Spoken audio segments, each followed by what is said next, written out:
Okay, good job, everybody. Did you feel the shift? Mm-hmm. Yeah. All right. So as I said, I gave this message to New Era Church a few weeks ago, and I had a lot of fun with it. So I hope that fun continues, which I think it will. It'll be good information. So as you know, I'm sure you guys all know what chakras are. That's not a mystery in our world. Uh, and it's pretty commonplace anymore to talk about chakras or energy centers. When I was young, in my youth, we didn't dare talk about this stuff. And if you happen to be lucky enough to have a family that was open to it or believed in it or understood these concepts, you were lucky, and you didn't dare talk about it outside your home still, because that was evil. Evil almost equates something you don't understand. As we learn more and more, and we learn what used to be called evil, and now we think, what? How in the world could that be understanding? It was just, evil. How could that be bad? It was just lack of understanding. That's all it was. Turn it around and it means live. Yeah, the reverse of evil is live. The word live. Yeah, thank you for that. So anyway, so that was the way it was when I was young. You didn't dare talk about it. So it's so refreshing for people like me or my generation to be able to just be open, and the young ones coming in that have no barriers to it, and they're thinking, what are you so close, what are you saying that for? They have no concept of what the older people came through to get to where you guys can enjoy the freedom and the oneness and the openness. And even people like Jay, the founder here, he really was a groundbreaker, and then my generation came behind it and we broke a little more ground, and now it's so open. There's books, all kinds of information. You can say the word chakras and everybody's like, oh yeah, I know, I'm kind of working on my third one or something. And it's just common language. It's so fun. So based on that, I know you guys all know about this, but nonetheless, you'll never know everything there is to know about chakras. There's so much information, so many more understandings coming out about it, so many other connections. And I've been studying it for a very long time, and I know that I'll never know the end of it, which is pretty exciting because there's always a new horizon for me to reach for in this topic. And so the word chakra comes from the words in Sanskrit meaning wheel or disc. So the seers of the ages from way back when this was first started, they could see the wheels and the discs of the energy centers. And the word energy center is becoming a transferable name for it. It's becoming a more common name than the word chakra, because in some ways, in some circles, the word chakra is still associated with woo-woo. And it's not really. I mean, it's an energy. It's an energy center of our body. So they're starting to use the word, especially science is starting to use energy centers, because now they can measure them. They can discover them through science that they're there. They can tell when they're not working right through science. So now they're being called energy center, which is great. So we have 7 major ones in our body, in our physical form. They say they're infinitely go upward and they infinitely go downward, in this line of connection through the universe and through the heavens. A color is associated with each one of the energy centers in our body. And I have learned that we truly, truly are rainbow light bodies. That's another term. For a long time, I used to think, yeah, that's something cute that somebody came up with. Oh, how sweet. Rainbow light bodies, full of sparkles, whatever. Well, we really are. Because I'm not a fluffy kind of, oh, that's so pretty. I mean, I do love pretty, but I'm not a fluffy kind of person. And so when somebody would say, oh, it's a rainbow light body, I just think, oh, okay, fine. Whatever good works for you, whatever flips your cookie. But we really are rainbow light bodies. And here's how I came to understand it. Is if you back up another minute. So we know the universe is full of white light of the divine love, right? And we call it the white light. When we're working in a spirit of protection, we think about the white light of protection around us.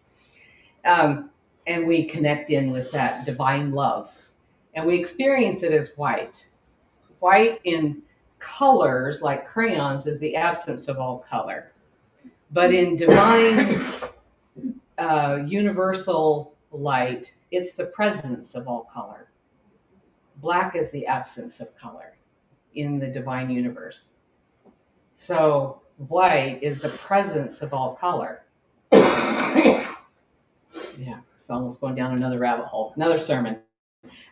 So anyway, so with the white light of presence of all color that we have in the universe, when water hits a droplet, I mean, when the sunshine or light hits a droplet of water, what do we get? We get a rainbow, right? That's why we hang the prisms in our window so that we can have sparkly, pretty rainbows in our house and on our wall. And what it does is that when the light comes through a prism, then our crystalline structure, it separates out the frequencies of vibrational color.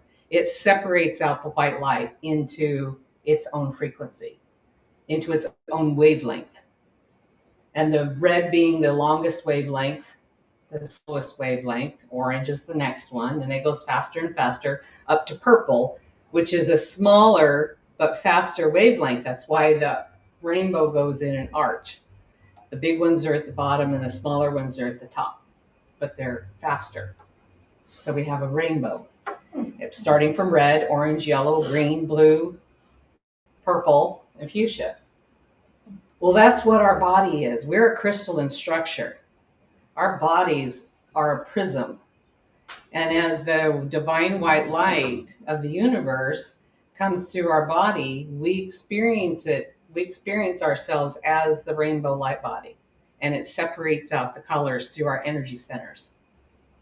And we are truly rainbow light bodies. It's not a foo-foo word. It's what we are. So the shortest or the longest wavelength, of course, is in our root. And then goes on all the way up to the real fast short wavelength at the crown. So what I believe is why that is because it allows us to separate from the wholeness of the universe in our human experience and have separate experiences rather than experiencing the oneness. You know how they say we have this veil of forgetfulness? We agreed to forget. Well, when you get separated from your wholeness, you forget your wholeness. You have a memory of it and you drive for it. We strive for it. What's my purpose? What am I doing? Where am I going? Those are all seeking that wholeness, that oneness with the universe again. But we experience it as separation because our colors, our vibrational frequencies are separated through our energy centers. And through our root, we experience survivorship. We experience tribal relationships. We experience, the things of the earth that makes this body survive. And through a separate experience, and we can have that challenge, but through a separate experience, we can have a great relationship with somebody through our sacral, or a not good relationship. We can have all the riches in the world and still have a bad relationship because through our sacral, we can not know who we are in the world through our solar plexus. So we get to have these separate experiences with having our bodies separated. Anatomically, our energy centers are where am I hearing a frog? It's the buzz in the TV. I love the frog sound. I'm good with that. It might be a frog. I will just leave the frog. The frog is very significant to me in the transformation. I love it. Okay. Okay.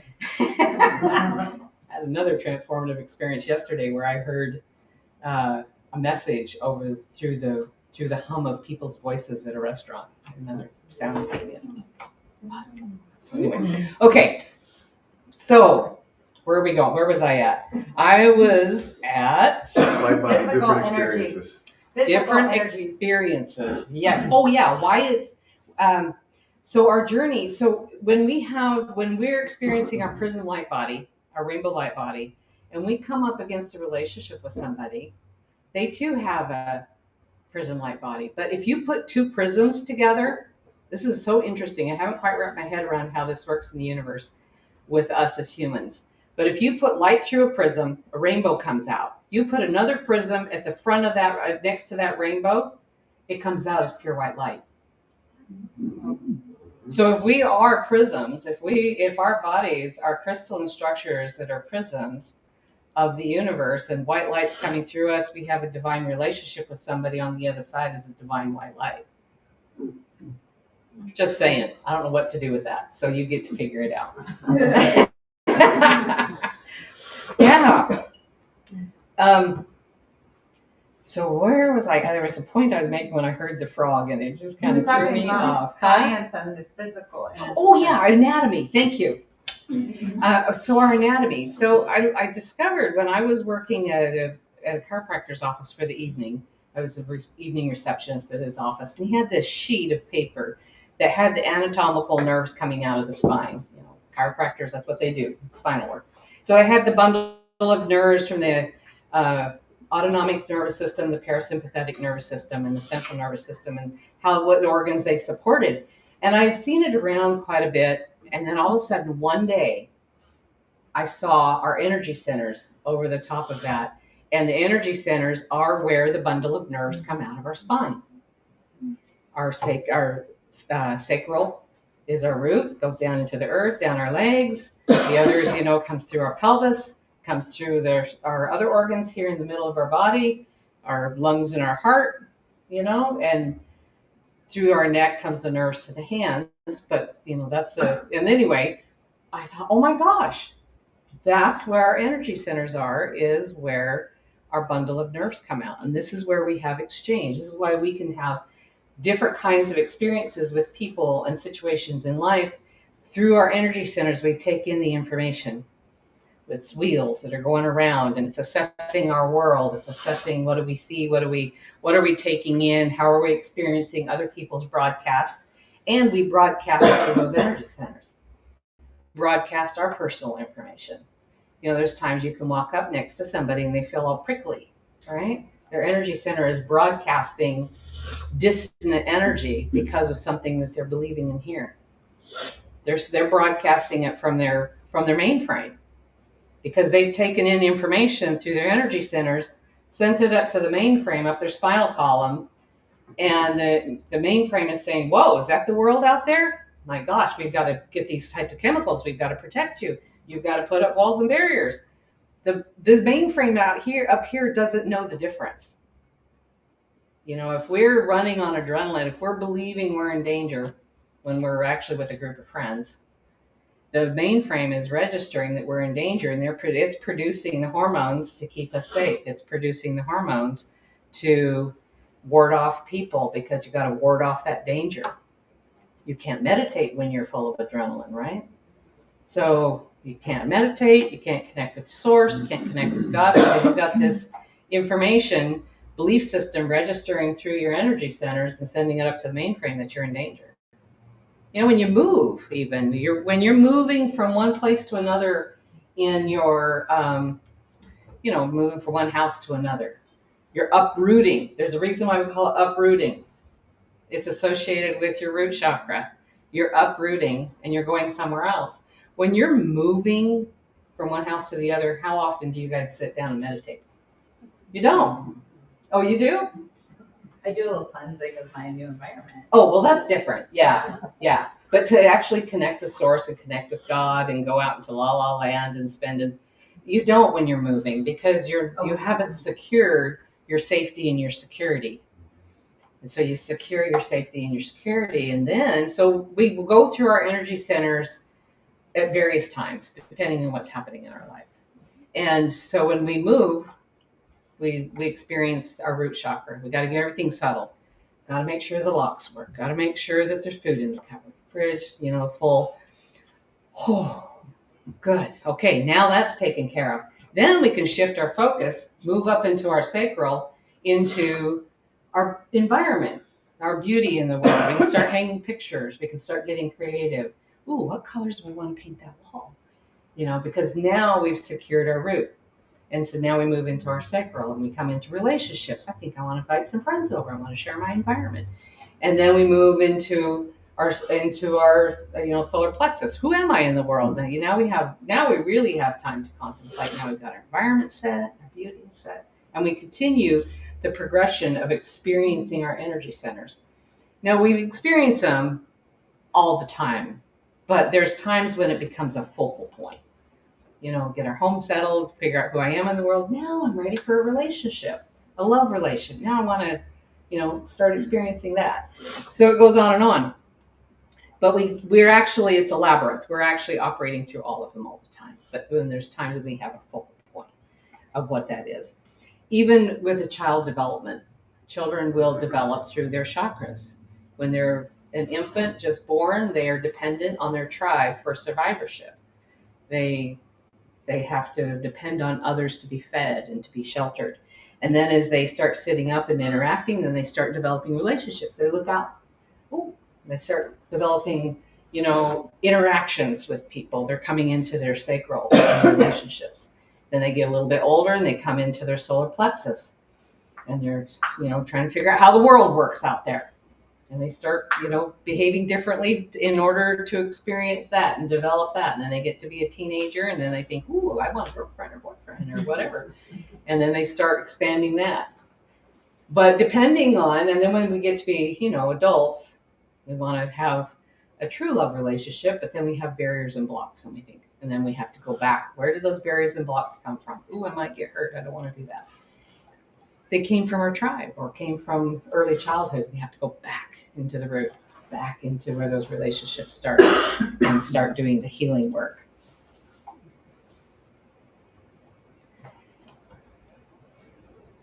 What was I going to say? I'm jumping all over my message, and so now it's like out of order because there was something I didn't want to miss. Oh yeah, inward and outward. That's right. I didn't want to miss that. So each energy center has an outward movement and an inward movement. So the root chakra is an outward movement. It's where we go out into the world and we create shelter. We go out and we get food and bring it back in, whether we're hunting and gathering or hunting, building a shelter. We get the materials, we bring it in. So it's an outward movement. It's the place, where war is expressed even. It's an outward movement, conquest. And then the sacral is an inward movement. Once we get our safety and security, then we go inward and we look to see what beauty we can express, what relationships we can have. So it's an inward movement. And then our solar plexus is an outward movement again. So every other one is inward and outward. Solar plexus is an outward movement. Who am I out in the world? What's my career path? What's my worth out there? What can I contribute? What can I add to the world? And so it's an outward movement. Then our heart is an inward movement again. We go back in and we search our soul for what do we have to offer in a relationship? Who's going to come into my world? How can I express love from the inside out? How can I create the world to be a better and loving place, more loving place? And then our throat chakra is throat is an outward movement again. We speak outwardly. But it's also a place where we have divine listening. We listen deeply because it's a triangle through our ears. So we listen deeply. Our throat chakra experience is also about listening. It's about being quiet as well as expressing. Yeah. So when people have a really, either too quiet or too much talking is a throat chakra imbalance. Either one, So that's it's also the place of addiction because it's where we take too much food or too much medication or too much of this, too much of that. And so it's where this happens too. So a lot of people have a lot of issues around their throat chakra, either speaking or not speaking or seeing some head knobs, yeah. And it's little. Look how narrow the neck is. It's like the eye of the needle. I can't remember the name of the city where you had to unpack everything to go through the gates. Was that the gate? The ancient city, huh? There's lots of sand there. Yeah, lots of sand. But even the burrows couldn't get through the doorway. You had to unpack the burrows and you had to unpack your bags and lay them down in order to go through the passageway into the city, whatever city that was. I can't remember. Is it the city of Jerusalem? I'm thinking it was. I think it's the city of Jerusalem. At least them, but there may have And the been. Jerusalem has a lot of metaphors to it. So, this is like this. What is it? Wasn't Jerusalem. Was it Jerusalem? It was a city near Jerusalem. Oh, okay. A biblical city, and who knows if that's true or not. Metaphorically, it's beautiful. I'm going with it metaphorically, whether it's historically correct or not. Yeah, but that's the beauty of metaphors. I think it actually exists, but I don't remember specifically. Yeah. So anyway, but metaphorically, it's you have to unpack your bags in order to drop into your heart fully. Yeah, isn't that beautiful? Unpack your bags, girlfriends, boyfriends. You gotta clear it up to come into our heart fully. Yeah, and then finish the process of expressing ourselves through our centers. As we get higher, we lose gender. You know, the crown. So gender. So the root chakra is primarily masculine because it's an outward energy, and then the sacral is feminine, and then outward, and then inward, feminine. You know, masculine, feminine, masculine, feminine. Even though we all operate through all of them, we all possess both of them, and we can express ourselves through our masculine and feminine energy, depending on what we're working on or where we're expressing from. So, as we go through this, and the negative, the positive energy in the electromagnetic field is masculine. The negative energy in the electromagnetic field, this isn't good and bad, so don't label it as good and bad. It's just electrical magnetic energy, positive, negative, positive, negative. That's how energy flows. That's how electricity moves. And so it's how it moves through our body up to our crown and connecting heaven and earth and heaven, whichever one they are.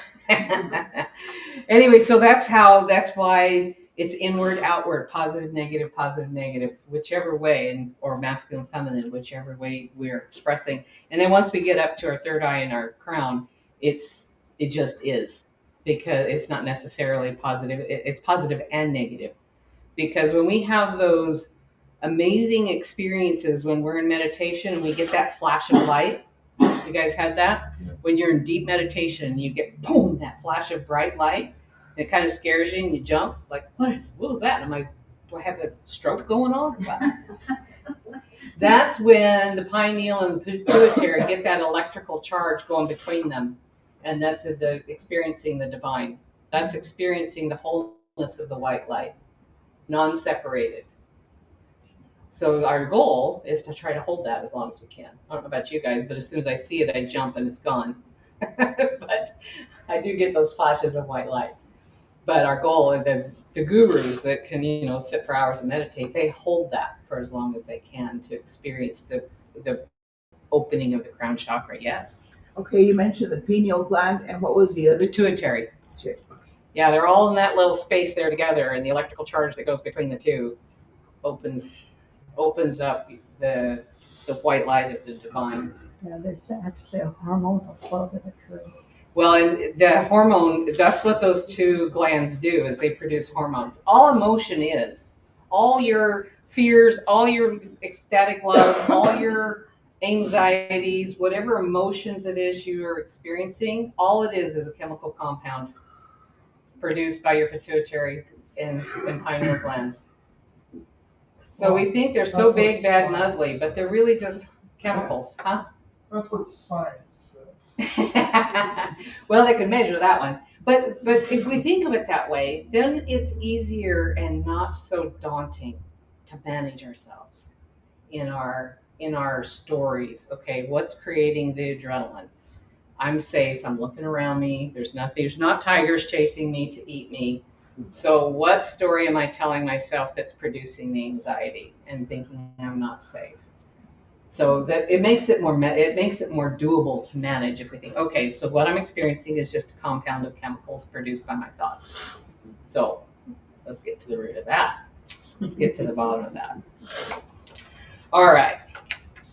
How are we doing on that clock? Is not right. It is. What time is it? It's correct. It's 10 till. Oh my goodness, I'm long-winded. Okay. And I'm glad. I like it. I can go on forever with this topic, I tell you. All right, so here's where we get our relationship to the divine. We have 33 vertebrae in our spine. It's also known as Jacob's ladder.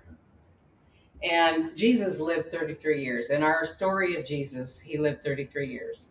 So he theoretically, he climbed the ladder in each step. I mean, in our story, he climbed the ladder. Each breath we take moves our cerebral spinal fluid a quarter of an inch. Every time you breathe, it goes a quarter of an inch up or down, up and down. And the cerebral, so as it's going up and down, it's collecting the information from our energy centers and informing our master mainframe of what's real for us out in the world, whether it's experiences, thoughts, or whatever. So we have this thing that's moving, this fluid that's moving through our bodies. When we are connected with the divine or God in our energy centers, and we keep that as our focus, our spinal fluid moves through each one of those. And when it reaches the top of our brain, we have 12 cranial nerves that registers this information that is coming up. Well, the 12 disciples, 12 apostles. Those numbers, this pattern continues to repeat itself over and over again in the universe. So we truly are created in the image and likeness of God. Not in the physical form of 10 fingers and 10 toes. Not in that regard. But in the design of the universe is reflected in the design of how we express ourselves and how we show up in our godliness. So the universe has patterns of 12, patterns of 3, patterns of 12 disciples. We have 12 planets in our solar system. This pattern is repeated over and over in the universe as it is repeated within us. We're embedded with this same code of godliness, of godly expression. So we are created in the image and likeness of God in a way that is kind of beyond, but coming into our understanding of how we are. So we're truly beings in harmony with God. And we're expressing our godliness in every fiber of our body, and every thought we think, and every way that we express ourselves in relationship to each other. Isn't that great? Powerful. Love it. All right, so let's just have a quick little meditation. I won't go very long. I want to honor our time. Thank you, God, for the energy of this information. As we connect with our energy centers, take a nice deep breath. And let's start at our root, and let's pull the energy up from the earth and see our root chakra down there by our tailbone, just shining bright in our sit bones, and just energize our root chakra. And then bring the light and the energy of the earth up to our sacral. It's about 2 inches below your belly button. And see the color orange as we light up our color of orange in our body. Knowing that we're creating healthy and beautiful relationships, beautiful creative energies of creativity. And bring the energy on up into our solar plexus to light up our yellow solar plexus. Knowing that we are worth our weight in gold and we are making a difference in the world just by showing up and being your magnificent self. And bring that light up into your heart and ignite the green light in your heart chakra. Sending out the love vibrations into the universe. Sending out the love that you came here to express as a divine being out into the world, creating peace and harmony and oneness, coming as we journey in our oneness back to source. Move our energies up into our throat chakra, into the color blue, igniting that color blue, and allowing ourselves to have a beautiful voice, speak well, speak our truth with integrity and divine oneness. Move our energy up into our third eye in the middle of our forehead, igniting the color purple as we expand our vision and allow ourselves to see the truth behind what is, to know the story behind the story in the divine oneness of what really is true for us as humans and on this beautiful planet of ours. Move our energy up into our crown chakra, sending the light up into the universe, feeling the oneness and the connectedness with God, knowing that we are expressing the divineness in our lives, in our everyday lives, in our words, deeds, and actions. And we receive that as our message today as we move through our days of tomorrow, holding that light, holding that oneness with the divine, knowing that each of you are an expression of that divine. And let that be so. Come back into the room when you're comfortable. It's kind of a quick journey around the planet here. Take another deep breath. All right. A little bit of psychic whiplash, sorry. I'm feeling it. Like, whoa, I want to stay out there for a little while. All right, so we're going to do an offering to the home center. Yeah, so let's get our gift ready for the home center. I think Brandy's got it here. Thank you. All right, put this between our hands. And we'll just charge this offering up with our love and our light. And knowing that this gift is being blessed by you, coming into the home center and energizing the home center. And we send it back out into the flow of the universe, blessing you 100-fold with all of your wants, needs, and desires that are going to serve your highest and your greatest good. Let that be your truth. Amen. All right. Madge, PayPal address? PayPal address. Yes, thank you. So PayPal, anybody wants to here or online wants to make a donation, it's gratefully received. PayPal.me/Home Center Salem. Thank you so much.